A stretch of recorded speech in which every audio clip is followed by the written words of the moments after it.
Hey everybody, I'm Dean. Today I'm going to show you how to fill a couple holes in plastic just using scrap and junk that you may have laying around the garage. This is not a professional repair. It can look professional if you put your time into it. But in this case, I'm just taking an old piece of scrap plastic ABS I have here, and I'll show you what I do. I keep a couple of tools handy. Now you can do this with a variety of tools. In this case, I'm using a large ratchet. I have a wood chisel handy because I think it does well for me in this case. And files. I keep a rasp on hand in case I want to knock down the excess plastic that comes up in it. But get to the point here. This is just some scrap junk ABS I have lying around the garage. I keep a bucket of it. I try not to throw away even the little portions. Now, you could do this even with a zip tie if you had to. If you have a couple of zip tie leftovers, they'll actually feed and fill. I actually fixed a hole in my bumper of my F-150 using large zip ties, polished it out. You'd never know it was there. And it can be buffed and polished later. But obviously I have a blowtorch here. I am going to heat this plastic up, feed it through the hole, and I'm going to allow a little extra to come through so that I can take this piece of hard steel on the other side, which happens to be cold today, that helps, and I'm going to flatten it out. If that is the end of the repair for you and that's all you need, go with it. If you need to polish it out a little more, we'll do that in future videos, but I'll show you my method first. Now, this is cheap, it's free, and there are superior products that you can pay money for. You go to Harbor Freight Tools and get a weld kit, plastic weld kit. I think Eastwood has one. There are a variety of companies making that. I think you can pick them up on Amazon too. I'm going the cheap route today. I just want to fix this piece of plastic. I use it for repairs on my old cars. I use it for repairs on motorcycles. I fixed a toolbox most recently, a plastic toolbox. And it's just a cheap little quick fix when you need something done out in the garage. So first thing I'm going to do is you keep your fingers away from this and do get a very well ventilated area. You don't want to be breathing this crap in. But I heat it up real good. I get it nice and flaming. The piece of plastic is going to get nice and flaming. Keep it as far away from your fingers as you can. I'm going to blow that out. I'm going to push it into the hole that I'm repairing. Not quite enough there. You may have to try a couple of attempts, just so you know. So I'm going to push this through the hole again. Once it's pushed through the hole, I'm going to flatten it out on the other side with that piece of steel I mentioned.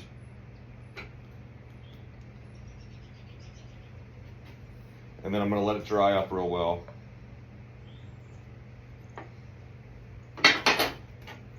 I take my angle cutters and I cut the back side off while it's still nice and soft.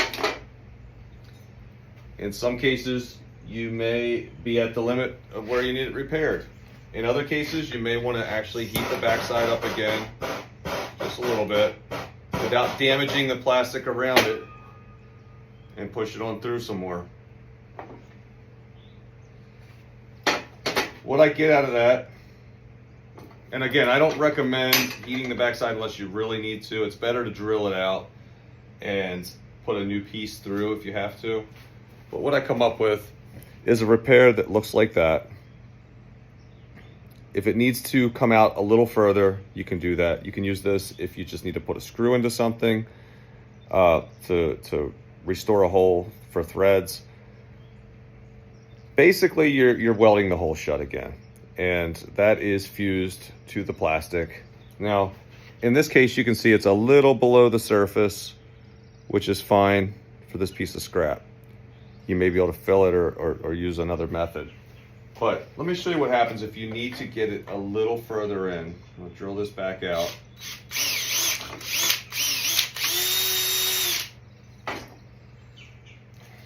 Here we go. We got the hole back. And I am actually going to take it a little step further and let the plastic protrude from the finished side a little more this time. I hope you can see it on this video. A little difficult. I'm going to heat another piece of plastic.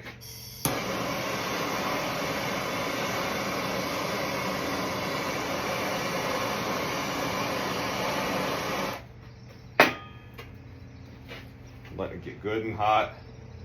I'm actually going to push it into there as it's hot, as it's still flaming, and I'm going to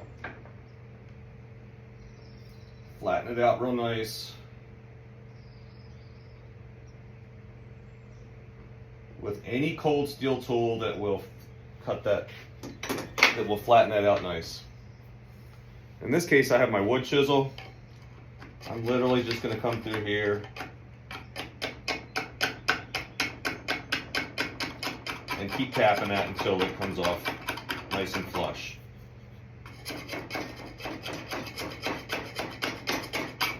Now with this being textured, in later videos I'll show you how to retexture that in a way that you will never see the repairs even there.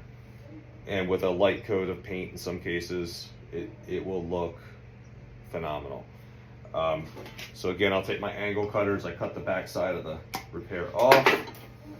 And with a little bit of polishing, and I hope you know how to polish, but with a little bit of polishing, you can get a repair that is pretty good. If for no other reason than that you need some threads, you need to run a screw back in there and the hole was too big. The backside will look something like that, but that can also be polished out. It can be done a little better if you care to adapt the method. In the later video, I'll show you how to heat this a little bit with a heat gun or even the blowtorch in some cases, and apply whatever texture sandpaper you want onto the surface and impression it and restore your pattern. But this will get you through a jam if you need to, and you don't have to spend any money on a weld kit over at Harbor Freight or Eastwood or whomever has it. I hope it helps you out. It's helped me out of a lot of jams. I'll try to show some more of the work that I've done with it, but it's a good way to get rid of some junk in your shop. Old plastic, even this stuff can be melted down into a hole. The zip tie thing, how many of us have all those zip ties laying around? I go through 1,000 of them a month, just fixing stuff around the house. It's not a perfect professional fix, but it will get you through. That's the point. So if you like it, shoot me a like, leave your comments in the description or down below the description, and hope it helps. Have a nice day.